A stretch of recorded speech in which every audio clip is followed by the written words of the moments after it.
Goeiemôre. Okay, die hoofstuk wat ons nou die hoofstuk wat ons nou doen is hoofstuk 3.7. Ons gaan hoofstuk 3.6 'n bietjie later doen. Hierdie is actually 'n besonderse belangrike hoofstuk. Dit is seker die hoofstuk wat in matriek die heel meeste geëksamineer word van alle hoofstukke. Ek kan nie vir jou sê hoekom nie, maar hy tel letterlik die heel meeste punte in enige matriekeksamen. So hy's regtig baie belangrik dat ons hom ordentlik oefen en seker maak ons kry hom mooi reg. Okay, die eerste ding waarna ons gaan kyk is outomatiese inhoudsopgawes. Nou julle sal almal in die pad dit al bietjie teëgekom het, maar ons het dit tot dusver net redelik eenvoudig gedoen. Ons gaan nou bietjie kyk hoe om dit te customize. So, jy sal weet tot dusver met style kan jy hierso in die navigation pane in elk geval al klaar sien hoe het hy hom gebou hierso in die navigation pane. Alison, wys dit nie daar by julle nie. Okay, kom ons kyk gou. Wys hy nou by jou. Okay. Goed.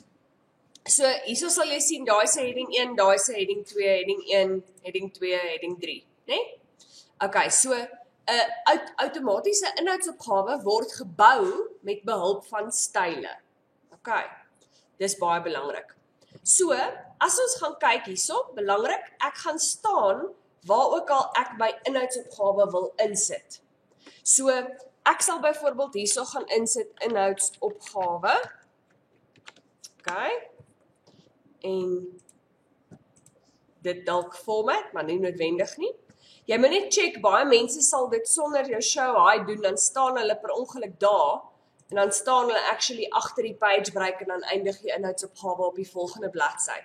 So kyk maar net dat jy op die regte plek staan, wanneer jy jou inhoudsopgawe invoeg. Dan gaan jy na references toe, table of contents. Nou, ek weet hierso staan automatic table 1, automatic table 2. Nou, as jy een van hierdie invoeg, dan sit hy dit actually in saam met 'n opskrif. Okay. So, dit is actually nie die tipes wat ons gewoonlik sal invoeg nie, want ons sal dit altyd customize op een of ander tipe. Vir nou, kyk sommer daarso wat ek wel ingevoeg het. Dan sal jy sien hierso, hy het 'n prentjie ingevoeg per ongeluk saam. So kom ons kyk, hoe kan 'n mens dit fix? So, daai prentjie wat nou per ongeluk ingevoeg is, ek kan na hom toe gaan deur te control en klik, en dan kan ek investigate wat die probleem is. So, as ek my cursor op daai lyntjie sit, sal ek sien as ek gaan na die home tab toe, die rede vir die prentjie in die inhoudsopgawe is omdat daai lyntjie geformat is as 'n heading 3. sien jy?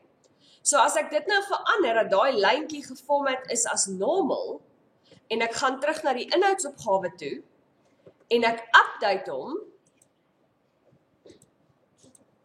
dan sal jy sien, vat hy hom actually uit die inhoudsopgawe uit. sien jy? Okay, maar eintlik wil ek die inhoudsopgawe meer customize, want ek weet nie van julle nie, maar hierdie inhoudsopgawe is bietjie lank. Dis bietjie te veel inligting. So ek wil net die heading 1's en die heading 2's insit. Ek wil nie actually die heading 3's ook insit nie. So, as ek 'n nuwe inhoudsopgawe wil insit, dan gaan ek na references toe, table of contents, en enige inhoudsopgawe wat ek wil customize, gaan ek na custom table of contents toe. Nou hierso sal jy sien is al baie goed wat ek kan customize. Eerstens hieronder, show levels. Dis die belangrikste ene. Hierso kan ek sê hoeveel vlakke wys daar, hoeveel vlakke van opskrifte. So jy sal sien hier bo by die print preview, as ek dit nou verander na net 2 vlakke toe, wys hy nie meer heading 3 nie. sien. Ek kan hierso verander dat dit verskillende formats is. Classic format, distinctive format, fancy. sien jy, dan verander hy hoe die inhoudsopgawe self gaan lyk. Okay. Of, ander opsie is dat ek dit self kan customize. Ek kan self stel of die page numbers moet wys of nie, of die page numbers geright align moet wees of nie, watter tab leader gebruik moet word. Okay? Of daar enigstens 'n tab leader gebruik moet word. Daai onderste een, by the way, al lyk dit nie soos 'n soliede lyn nie, is die soliede lyn opsie. Okay. Goed, en daar het ek dan nou 'n inhoudsopgawe wat ek gecustomize het. En soos wat jy kon sien, 'n gecustomized ene het nie outomaties 'n opskrif bygevoeg nie. Goed. Nou, volgende sal jy sien, hierdie was gebou met heading 1 en heading 2 style. As iemand hulle eie styl geskep het, so kom ons sê ek gaan daai normal maak, en iemand het hulle eie styl geskep. En hulle het dit, kom ons sê, pers gemaak, 'n bietjie groter, ag kom nou, bietjie groter met 'n lyntjie. So hy was nie gebaseer op 'n heading styl nie, okay? Maar hulle het hulle eie styl geskep. Okay? Kom ons apply dit op iets anders ook, op extra lessons en op academic. Sien jy, dis op die twee opskrifte, op daai twee opskrifte gebaseer.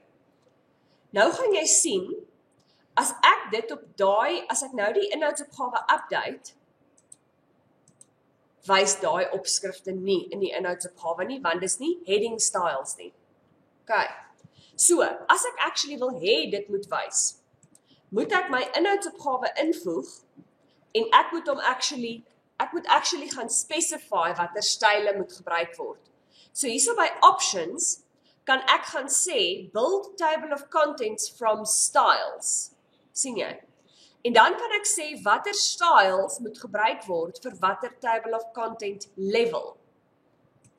So hierso sal ek dan gaan sê, my style moet gebruik word vir die table of content level 2. Nou, sien jy hoe lyk die print preview nou? Nou gaan hy byvoeg, my style gaan nou ook 'n level 2 heading wees. Replace, yes, en daar het hy dit weer bygevoeg.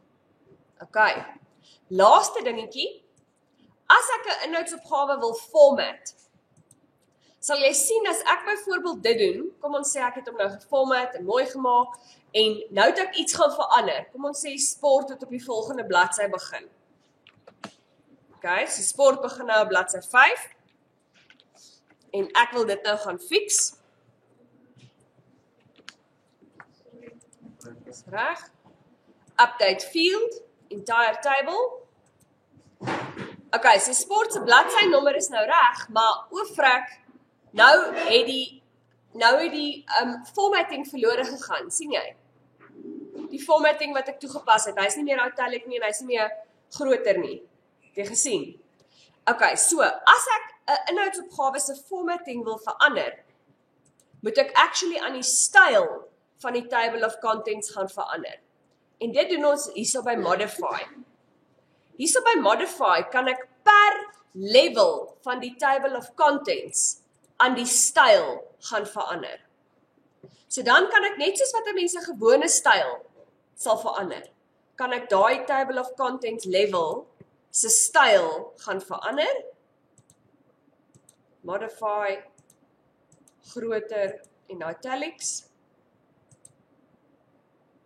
Sit gou weer my style as 'n heading 2 by. Okay. En nou, as ek hom update, bly hy actually daai format. Okay. Goed, you got that. Kom ons doen asseblief, ek gaan nie bother met die handboek se oefeninge nie, ons kan dadelik spring na die oefenboekie toe, bladsy 49 asseblief. Okay, kom ons kyk net gou na March 2017 as 'n voorbeeld. So, ons het met die een areas woordverwerking dokument wat ons mee moet werk. Okay? So, en die table of contents moet hierso kom. Hulle sê ons moet 'n outomaties gegenereerde inhoudsopgawe insit met die classic inhoudsopgawe styl.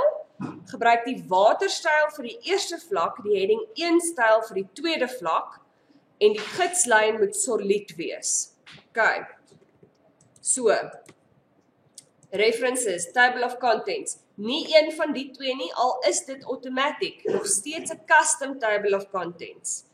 Dit moet 'n classic format wees. Nou, om die spesifieke levels te verander, moet ek hiernatoe gaan. Hulle het gesê, heading 1 moet 'n level 2 wees. En hulle het gesê, die waterstyl moet 'n level 1 wees. Okay? Goed. Hulle het nie actually gespecify oor level 2, oor heading 2 nie, so ek dink dalk moet ek hom eerder uithaal. Ek weet nie of dit actually 'n punt getel het nie. OK, vir veiligheid gaan ek dit doen. En die tab leader het hulle gesê, dat ek net weer onthou, op solid. OK. Solid is die laaste ene, al lyk dit nie heeltemal solid nie. OK, so classic en solid en options. Nou jy sou gesien het, as jy dit in die verkeerde volgorde gedoen het, sou hy nie so lekker uitgewerk het nie. Doen dit asseblief in die volgorde wat die vraestel vir jou vra. Replace, weet nie waar die ander een is nie, but there you go, daar is hy. Right.